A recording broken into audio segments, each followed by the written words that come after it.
Hi, everyone. My name is Dr. Esiosa Igudaro, and today we're going to be doing a TrueLearn test bank. If you'd like to know a little bit about me, I am currently a neurology physician resident at the Mayo Clinic in Rochester, Minnesota. I'm in my last year, and I'm going to be doing a stroke fellowship at Emory in Atlanta, Georgia. I'm also a neuroscientist. I have my PhD in neuroanatomy and a health disparities researcher. So I know a lot about the brain.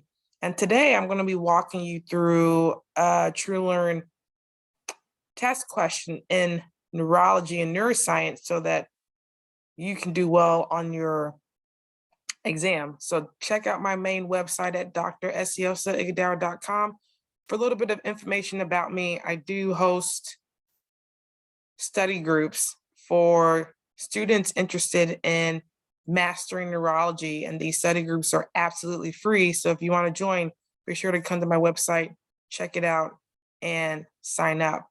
And here's just a few of the previous sessions that I have led already. I also do have a lot of videos on my YouTube channel for more neurology learning. So be sure to check it out. I have some high yield questions. I have previous TrueLearn test bank videos, so be sure to check those out as well. So with that, let's get into TrueLearn. So here's TrueLearn's main website, and they're a really phenomenal test bank because they have all these products that you could use for your studying.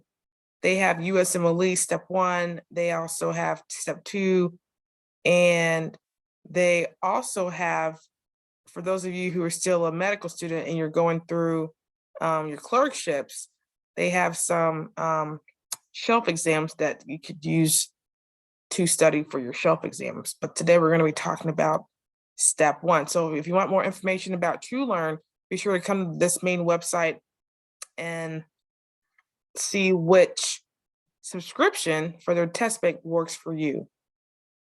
So with that, let's get started with neurology. So here's a sample question from their test bank. And I want you all to read the stem and then look at the answer options. So let's read it together. A 70-year-old man presents to the office with a tremor.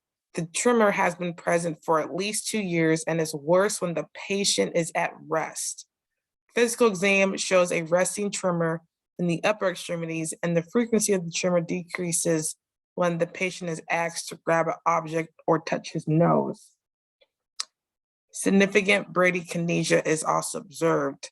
The patient is prescribed levodopa, a pharmacological agent that is a precursor to dopamine. This medication is typically combined with a second drug that has which of the following functions. So even before I look at the answer options, I like to understand the stem and then kind of get an idea for what do I think is going on. And then when in doing so, I like to highlight what are some of the important words what are some of the important words in this question stem? So age is always important. 70-year-old man presents with the tremor. So I would highlight those two.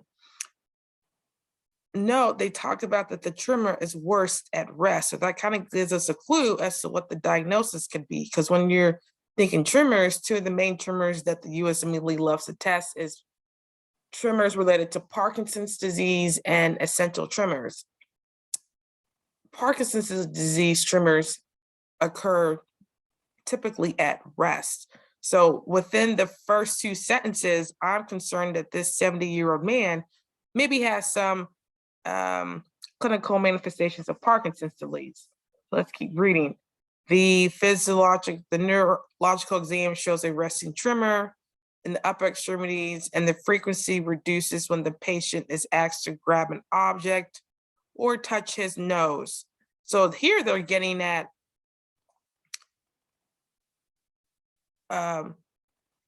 again, signs of a resting tremor. If this was a kinetic tremor or an essential tremor, then when the patient is asked to grab an object, the tremor would increase in frequency and not decrease. But here it's decreasing in frequency. So again, it further supports that this is probably Parkinson's disease. They also note that he has bradykinesia and that he was prescribed levodopa. So with everything so far is consistent with a resting tremor and concerns for Parkinson's disease. And what you should know is that Parkinson's disease has 4 cardinal features, including a resting tremor, bradykinesia, postural instability, rigidity, and gait instability. So those are the 4 big cardinal features of Parkinson's disease. So make sure to keep that in mind. So in individuals that have Parkinson's disease, given that it is a disease where there's little dopamine, we prescribe levodopa, which is a precursor to dopamine. So the question that they are asking is, what's the second drug that's usually given in combination with levodopa? So before you look at your options, remember that levodopa is combined with carbidopa, and carbidopa helps in making sure that levodopa does not get broken down in the periphery so that it can get to the blood-brain barrier and transport more concentration of levodopa into the brain, where it can act and be further broken down into dopamine in the brain. So now that we've talked about that, let's figure out which of these options fits. Option A says inhibits muscarinic receptors. That doesn't sound right. B says binds to and stimulates D2 dopamine receptors in the brain. That doesn't sound right because we're looking for something in the periphery. C says it decreased side effects associated with levodopa. Okay, we'll hold on to that. E says increases dopamine production outside of the brain. And D says directly increases dopamine release at the neuromuscular junction. So let's look at the explanations for TrueLearn. See what they have to say.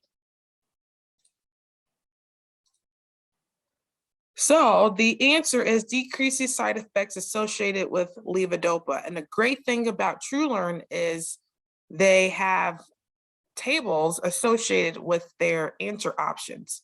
So if we go to, so I mentioned earlier that we're looking at carbidopa levodopa. So what's going on is that it is inhibiting dopamine carboxylase in the periphery so that more dopamine can be available in the CNS. And because it's decreasing the breakdown of dopamine in the, or sorry, it's decreasing the breakdown of levodopa in the periphery, it's allowing for more medication to get into the bloodstream, thus decreasing the side effects of peripheral conversion of dopamine or levodopa, because levodopa can cause nausea and upset stomach, especially if it's broken down in the periphery.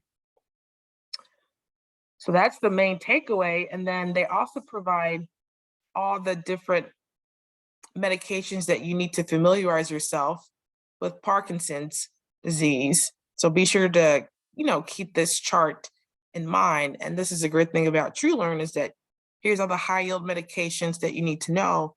You memorize it and you'll do well on the Parkinson's disease related questions. And they even go into further detail. So they have chart information and then they have written information as well.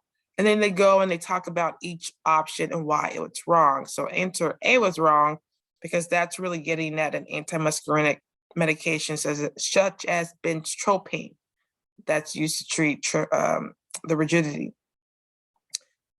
And it's not a medication that's combined with L-Dopa. Option B is related to dopamine agonists such as pramipexole, which is not combined with L-Dopa. Answer D is talking about amantadine, which is helpful in increasing dopamine release at the neuromuscular junction and reduces dopamine uptake. But again, it is not combined with levodopa. And Answer E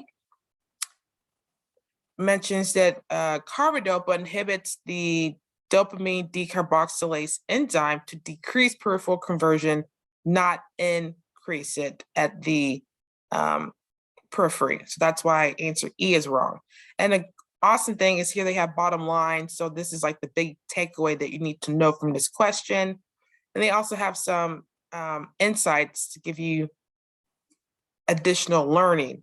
And for those of you who are visual learners or video learners, they have these videos that you can play that kind of can help be memory cues for some questions. So here they have one for levodopa, carbidopa, and they have one for Parkinson's disease and intervention. So these videos are really good for memorizing. So with that, that is a simple question for TrueLearn. Be sure to check out their product here at this website, and I'll put references in the link below. I'll put references in the comment section of the YouTube channel, and be sure to check out my other videos and sign up for the my neurology study group, where we'll do more test questions and learn neurology. With that, if you have any questions, feel free to message me on my different social media platforms that you'll be able to find here, or feel free to send me an email. If you want to know what my social media handles are, you can just go to the bottom of my website and you'll find all the information you need down here. With that, happy studying, and I will see you at the next video.